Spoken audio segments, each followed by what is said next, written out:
आज की हमारी फर्स्ट न्यूज़ है राहत वाणी केंद्र के बारे में। तो हाल ही में जो उत्तर प्रदेश के मुख्य सचिव है दुर्गा शंकर मिश्रा, इन्होंने लखनऊ में राहत वाणी केंद्र का उद्घाटन किया है। तो राहत वाणी एक ऐसा केंद्र है जो प्राकृतिक आपदा के पूर्व चेतावनी देता है।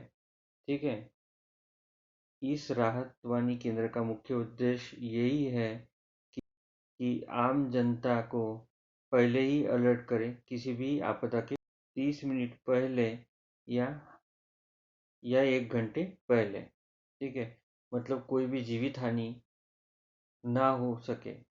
राहत वाणी केंद्र का मुख्य उद्देश्य यही है कि आम जनता को किसी भी आपदा के पूर्व 30 मिनट पहले या 1 घंटे पहले अलर्ट कर सके, ताकि कोई भी किसी भी आपदा के आने के बाद जो जीवित हानि होती है वो ना हो पाए।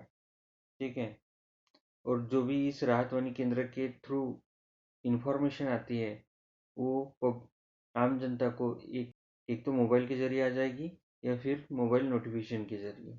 ठीक है, तो ये है राहत वाणी केंद्र। याद रखिएगा राहत वाणी केंद्र का मेन उद्देश्य क्या है, इसका इनॉग्रेशन कहाँ किया गया। ठीक है, याद रखिए। और उत्तर प्रदेश की कैपिटल है लखनऊ। यहाँ के गवर्नर है आनंदीबेन पटेल। सीएम है योगी आदित्यनाथ, जो कि बीजेपी पॉलिटिकल पार्टी से बिलोंग करते हैं। डिप्टी सीएम है यहाँ पे केशव प्रसाद मौर्य और ब्रिजेश पाठक, जो कि बीजेपी पार्टी से बिलोंग करते हैं। नेशनल पार्क है यहाँ का दुधवा नेशनल पार्क। उत्तर प्रदेश में जो टाइगर रिजर्व है वो है Dudhwa tiger reserve, Pilibhit tiger reserve, Amangarh tiger reserve और रानीपुर टाइगर रिजर्व। तो याद रखिए उत्तर प्रदेश के बारे में, जो कि लखनऊ में पहला राहत वाणी केंद्र का इनॉग्रेशन किया गया। फिर उत्तर प्रदेश की जो कैपिटल है लखनऊ, गवर्नर आनंदीबेन पटेल, और जो नेशनल पार्क है उत्तर प्रदेश में टाइगर रिजर्व है, ये सब चीज़ें याद रखिए एग्जाम के दृष्टिकोण से। तो चलते हैं हम हमारी नेक्स्ट न्यूज़ की तरफ। तो नेक्स्ट न्यूज़ है हमारी पश्चिम बंगाल के कुछ उत्पादकों के लिए भौगोलिक संकेत यानी जीआई टैग हासिल किए। ठीक है, West Bengal gets geographical indication means GI tag for some product. तो पश्चिम बंगाल में कुछ ऐसे प्रोडक्ट्स हैं जिनको जीआई टैग का दर्जा मिला है। ठीक है, तो आइए देखते हैं वस्तु कौन सी है।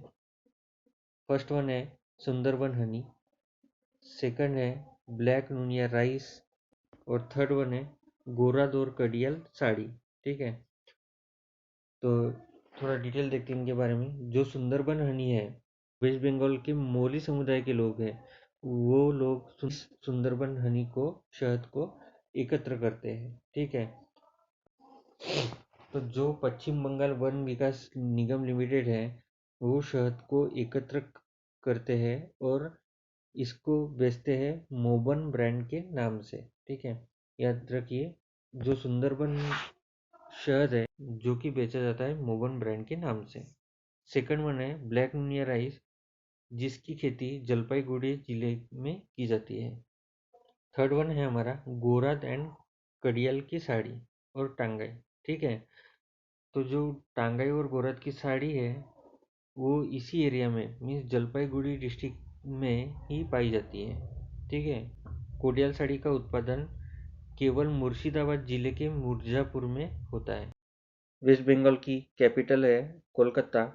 यहाँ के जो गवर्नर है उनका नाम है CV Ananda Bose.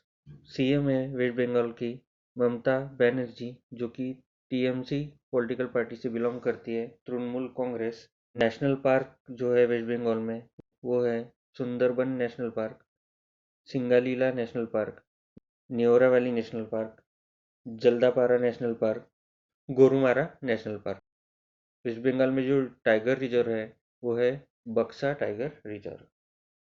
Next news है हमारी Nepal to export 10,000 megawatt of power to India in next 10 years. ठीक है, नेपाल अगले 10 वर्षों में भारत को 10,000 मेगावाट बिजली निर्यात करेगा। तो याद रखिएगा कि इस न्यूज़ में सिर्फ एग्जाम पॉइंट ऑफ से आपको दो ही चीज़ें याद रखनी है, कौन बिजली किसको निर्यात करने वाला है। तो नेपाल 10,000 मेगावाट बिजली भारत को निर्यात करने वाला है अगले 10 सालों में। ये दो चीज़ें याद रखनी है आपको। थोड़ा देखते हैं इस न्यूज़ के बारे में। तो नेपाल ने साइन किया एक एग्रीमेंट इंडिया के साथ, जिसके तहत 10 मेगावाट जो बिजली है वो निर्यात करेगा अगले 10 साल तक।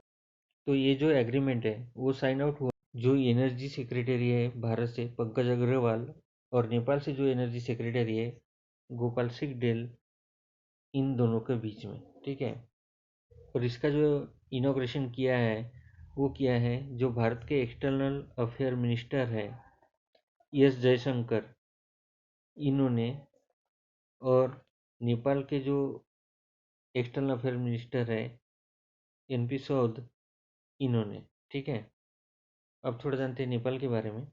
तो नेपाल की कैपिटल है काठमांडू, करेंसी है नेपाल की नेपाली रुपी।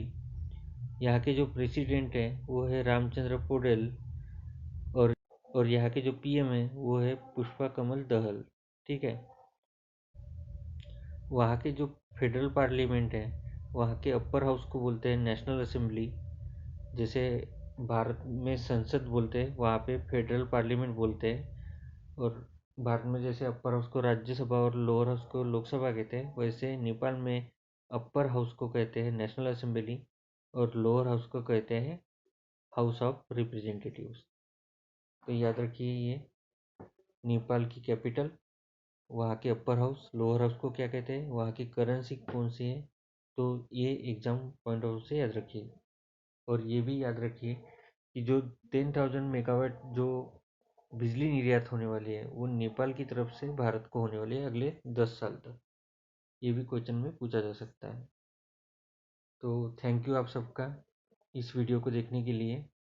फिर जाते समय सब्सक्राइब कर दीजिएगा, जिससे हमको मोटिवेशन मिल सके अगली वीडियो बनाने के लिए। इस प्रकार की इंफॉर्मेटिव वीडियो हम बनाते रहेंगे आपके लिए।